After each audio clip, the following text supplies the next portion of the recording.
रूस यूक्रेन जंग चंद हफ्तों में खत्म होने की उम्मीद। अमेरिकी सदर ट्रंप और फ्रांसीसी सदर की व्हाइट हाउस में मुलाकात के बाद मुश्तरका प्रेस कॉन्फ्रेंस। सदर ट्रंप ने कहा, हम एक माहदे के करीब पहुंच चुके हैं। जंग को ना रोका गया तो ये तीसरी जंगे असीम बन सकती है। अगर मैं सदर होता तो जंग शुरू ही ना होती। यूक्रेन पर $350 अरब खर्च करना बाइडन इंतजामिया की गलती थी। यूक्रेन में अमन के लिए यूरोपीय फौज भेजने में कोई मसला नहीं। आइंदा हफ्ते यूक्रेनी सदर से मुलाकात हो सकती है। मुनासिब वक्त पर मॉस्को जाने के लिए भी तैयार हूँ। फ्रांसीसी सदर बोले, यूक्रेन को सलामती की जमानत देने को तैयार हैं। अमन मिशन में यूरोपीय फौजियों को शामिल किया जा सकता है। उधर रूसी सदर पुतिन कहते हैं, अमेरिका यूक्रेन के मादनी माहदे से हमारा कोई लेना देना नहीं। ट्रंप का मौक़िफ़ रूस के नहीं, यूक्रेन के मुफाद में है। पाकिस्तान में चैंपियंस ट्रॉफी का कामयाब मेला भारत को हजम ना हो सका। भारतीय मीडिया की खेल से खिलवाड़ की एक और कोशिश। झूठा प्रोपेगेंडा शुरू कर दिया। मेगा इवेंट के दौरान थ्रेट अलर्ट जारी होने की झूठी खबर चला दी। पाकिस्तान की किसी इदारे ने चैंपियंस ट्रॉफी के दौरान कोई अलर्ट जारी नहीं किया। टीवी प्लेयर राचिन रविंद्रा के मोबाइल फोन चोरी होने का इल्जाम भी झूठा निकला। न्यूजीलैंड क्रिकेट बोर्ड ने भारतीय मीडिया के झूठ की तरदीद भी कर दी। भारतीय मीडिया की चैंपियंस ट्रॉफी की इब्तदाई तकरीब खाली स्टेडियम का ड्रामा भी नाकाम हुआ। लाहौर में इंग्लैंड और ऑस्ट्रेलिया के मैच में स्टेडियम खचाखच भरा हुआ था। $1.5 अरब माहौलियाती फंडिंग पर पाकिस्तान IMF मुज़ाकरात का आगाज। ग्रीन बजटिंग की टैगिंग, ट्रैकिंग और मॉनिटरिंग पर बातचीत का पहला दौर। IMF तकनीकी मिशन विफाक के क्लाइमेट इकदाम पर मुतमईन नहीं। सूबों को विफाक के इकदाम पर अमल करने की हिदायत। विफाकी और सूबाई हुकाम की अब तक होने वाले इकदाम पर ब्रीफिंग। पंजाब और बलोचिस्तान के हुकाम कल ब्रीफिंग देंगे। मेहमान वफ्द 4 रोज़ा मुज़ाकरात में क्लाइमेट फाइनेंसिंग पर तजावीज़ देगा। वज़ीर ख़जाना मोहम्मद औरंगज़ेब कहते हैं, हुकूमत कारोबार चलाने के हवाले से निजी शोबे को पॉलिसियाँ देगी। निजकारी का अमल और मालियाती इंतज़ाम की बेहतरी होना ज़रूरी है।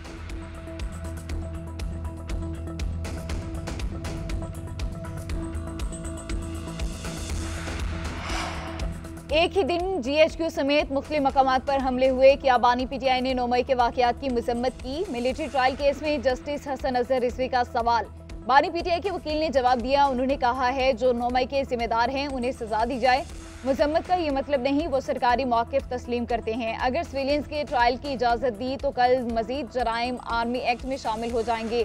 जस्टिस अमीनुद्दीन खान ने कहा, पहले दिन से कह रहा हूँ, सब मिलकर मलबा हमारे गले डालेंगे।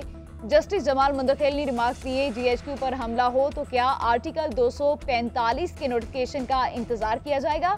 आर्टिकल 245 वाली दलील मान लें तो फौज अपने इदारों का दिफा कैसे करेगी।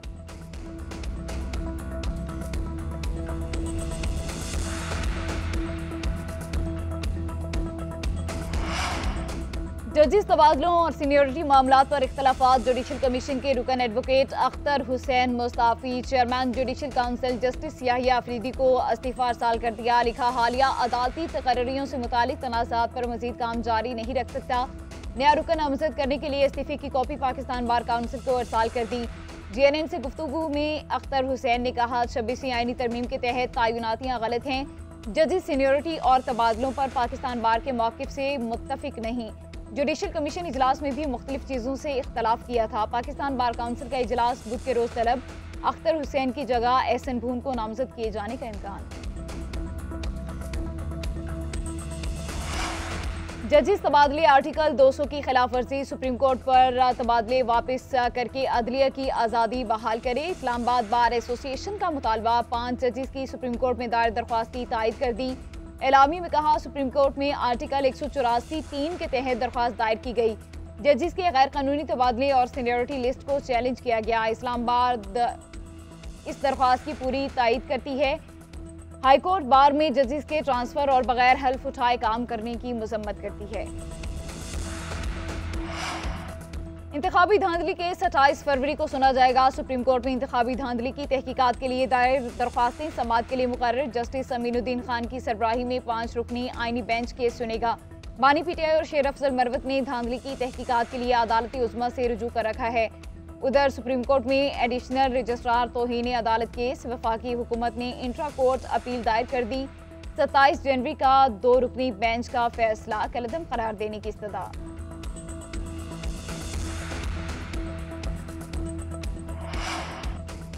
एपेक्स कमेटी में फैसला हो चुका, अप्रैल में एनएफसी बुलाएं वरना मई में सरप्राइज देंगे। नेट हाइडल के 2 अरब रुपए माफ नहीं करेंगे। वज़ीर आला अलीमीन गंडापुर का मामले पर सुप्रीम कोर्ट जाने का भी ऐलान।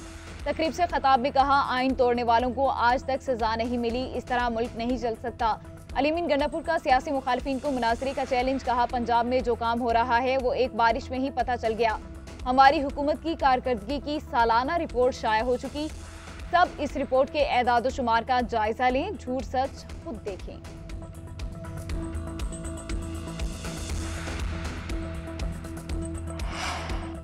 बानी पीटीआई ने ही चीफ जस्टिस से मुलाकात का कहा था। उन्हें बताया कि बानी और बुशरा बीबी के हकूक सल्ब किए गए। अपोजिशन लीडर उमर अयूब की मीडिया से गुफ्तगू। कहा, हुकूमत मुखालिफ इत्तेहाद बनाने में पेशरफ्त हो रही है, जब भी बानी पीटीआई कॉल देंगे एहतजाज होगा।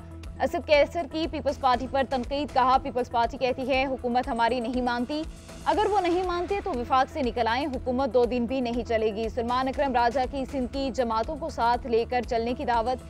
बोले, पहले वाले डील करके लंदन भाग गए थे, बानी पीटीआई ने कोई डील नहीं की।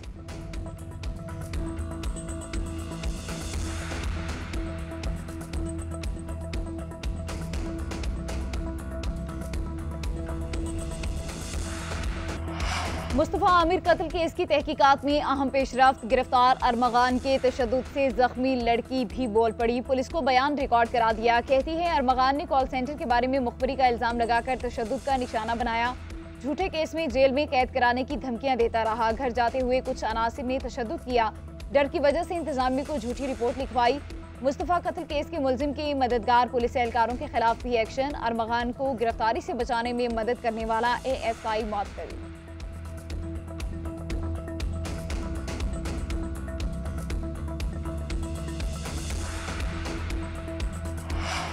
इंसदादी मनशियात अदालत में मनशियात बरामदगी केस। अदाकार साजिद हसन के बेटे का जिस्मानी रिमांड मंजूर। तफ्तीशी रिपोर्ट में होशरुबा इंकशाफात। मुलजिम ने मुल्क की 2 बड़ी कुरियर कंपनियों के जरिए करोड़ों रुपए की मनशियात मंगवाई। मुलजिम साहिर हसन ने 12 से जायद गाहकों के नाम भी बताए। कहा, 5 साल से मॉडलिंग कर रहा था, 13 साल से नशे की लत में मुब्तला हूँ। मनशियात स्मगलिंग के 2 मुकदमात में मुलजिम और अरमगान के नाकाबिल जमानत वारंट। गिरफ्तारी जारी। नार्कोटिक्स फोर्स मुलजिम को गिरफ्तार करके पेश करे। अदालत का हुक्म। मनशियात केस में मकतूल मुस्तफा आमिर के भी वारंट निकाल दिए गए।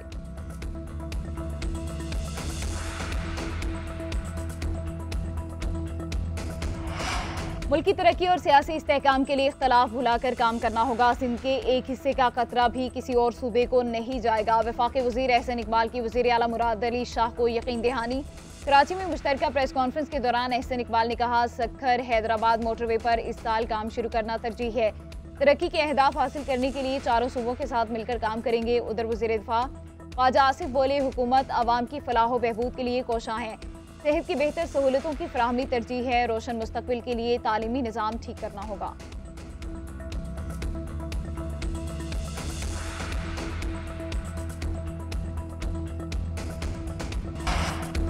मुल्क में मगरबी हवाओं की एंट्री से जाती सर्दी की वापसी। मुल्क के मुख्तलिफ शहरों में कहीं हल्की तो कहीं तेज बारिश। सर्दी की शिद्दत में इजाफा। कोयटा, चमन और जैकबाबाद में रिमझिम। डेरा गाजी खान और मर्दान में भी बादल बरस पड़े। उकाड़ा, जहानिया, मियाँ चन्नू, चीचावतनी और गिरदोनवाह में भी बारिश। पंजाब, खैबर पख्तूनख्वा, कश्मीर और गिलगित बल्तिस्तान में बारिश का सिलसिला 1 हफ्ते तक जारी रहने की पेशगोई। चैंपियंस ट्रॉफी के मैच मुतासिर होने का खदशा।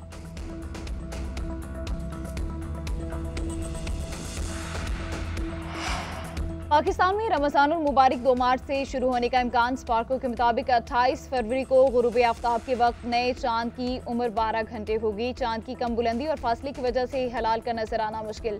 सऊदी अरब में रमज़ान 1 मार्च से शुरू होगा। शवाल का चांद 30 मार्च को मुतवक्के है। ईद उल फितर 31 मार्च को हो सकती है।